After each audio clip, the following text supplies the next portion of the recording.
We're going to be smoking a pork butt today on the big green egg. And I'm all ready to go. I've got the egg already preheating. Actually, it's the coals are all getting happy right now.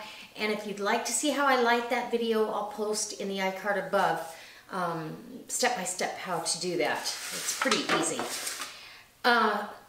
Now, because this is only a 4 1/4 pound pork butt with a bone in, I was asked to do this video because we're having a upcoming party and I'm going to be smoking 2 big pork butts at once for the party for pulled pork, and somebody asked if I could bring them along for that, but I'm going to be so busy that day I don't know how much footage I could actually do. It'll probably be part of a vlog on a Follow Me Friday video, but I thought, well, I can do a smaller one and get you guys an idea of how I do it. I need my mustard. So let me bring you in close so I can show you up close. It's super easy. And I've got a rub here that I put together with a tablespoon of sriracha and garlic seasoning, a tablespoon of garlic salt, a tablespoon of smoked paprika, a tablespoon of black pepper. It's all 1 tablespoon. Black pepper and a tablespoon of sweet mesquite seasoning. And it makes a wonderful rub for not only pork, but chicken. You can use this on anything. Super easy. Mix it all together and we're gonna put it on this pork. So come on in.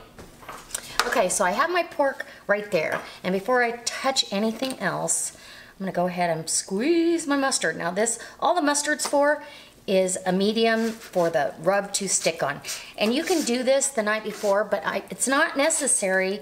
I know a lot of people go through all that, and it does make the meat a little more marinated, but I'm doing this on the fly today. A little bit more mustard on this side, and we have a nice surface for our rub to stick to, and there's a bone shard. So we're gonna get rid of that. And make sure you don't have any of those hanging out. Okay, and then just start with the rub, generously putting this rub on. And I do it in this pan, just less mess. I can make sure that any excess that falls off, it's got somewhere to go. Super easy, guys. Can't get any easier. And we're going to use all of this rub, so you can make this up in bulk if you wanted to do your own rub in bulk, but sometimes I'm in the mood for one or the other kind of flavor, and I just don't always need a whole massive amount of it. All right, there we go. There's a crease right there. I want to get it in there. All right, we almost used all of it. Let's put it that way. Now, this is ready. I'm going to let this come up to room temperature while my smoker gets to a nice happy 250 to 275. I don't want it any higher than 275 for smoking. This is going low and slow. It's probably going to be on there 8 hours. Right now it's 10:30 in the morning. I want this on by 11 o'clock. Once I put this on, I'll start the timing and kind of give you a good idea. We need this to come up to an internal temperature of about between 190 and 205 degrees. As soon as this bone pulls out easily, you're ready to pull that pork. So pretty easy to tell. All right, and if a girl can do it, I bet any of you guys can do it, but I challenge all you girlies out there, you can do this on a Weber kettle, you could do this on any grill. You just have to get your temperature down low enough that you can smoke the meat. All right, let's go outside. Okay guys, so I've got my grill all set up, and what I mean by that is as soon as your coals are hot, you want to put your deflector plate in, feet up, and that gives you room between the grill grate and that plate, which is deflecting a lot of the heat. It allows for a drip pan. Now I have a drip pan like this in there with about 1 inch of water, but this is going to let go of some liquid as well. So I want some place for it to go. And then I've got my wood chips in there, so you can see we're producing smoke. We're at 225 degrees, and I'm okay with that. I've got my vent down at the bottom, and I did clean it out before I started this because it's a long cook. It's open about an inch, inch and a quarter. The daisy wheel up here is open about a ½ an inch with the flywheel open.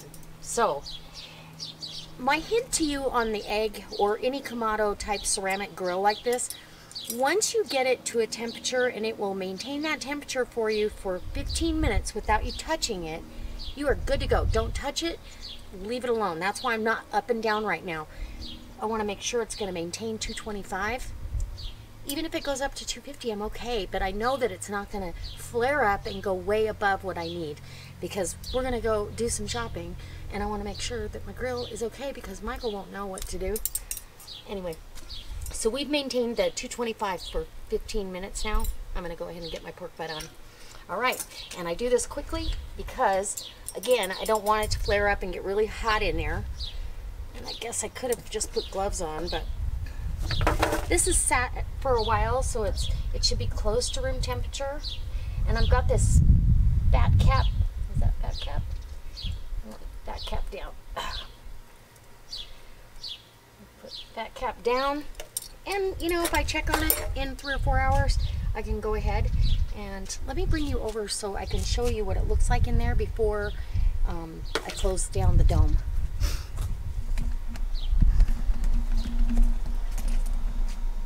Maybe you can see it, maybe you can't, but see there's the deflector plate is there, feet up to support the grill grate and the drip pan, and there you go. And the wood chips are in.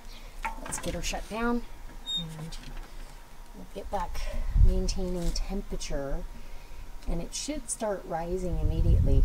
And notice my daisy wheel did not open up any further than it was because of the way I have it positioned on top of the egg. Big, the word big pointing to me. Okay, it's going to get back up. I'm going to make sure it maintains before I do anything else, and we'll bring it back when we've got pulled pork. Okay, so 4 hours in and we're still maintaining at 250 degrees. Absolutely perfect. And I'm going to tell you, look at this daisy wheel. It's almost shut. It's barely got anything peeking through. Same with this. I had to adjust it way down. We barely have a crack. That's how efficient these big green eggs or ceramic grills run. And this will, as long as you don't open that lid, it's going to rock and roll the rest of the day. Just like that. Just on cruise control. Alright guys, don't be afraid of these.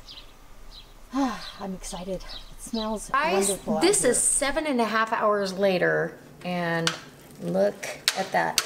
You can stick that fork in and it wants to come apart. Oh, I could probably pull this bone out. I'm honestly out of time. I would prefer that this stay in there another hour. But what we're gonna do is, ooh, wait, hold on. Yum. Who doesn't want a bite of that? Look at that smoke ring. I'm gonna cover this in foil and let it rest. And then I'm gonna get busy and shred this up. But this right here, look at that. Pull apart tender. Oh my gosh. Oh my goodness.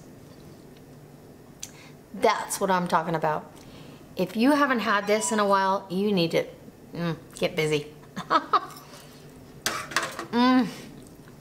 Oh yeah.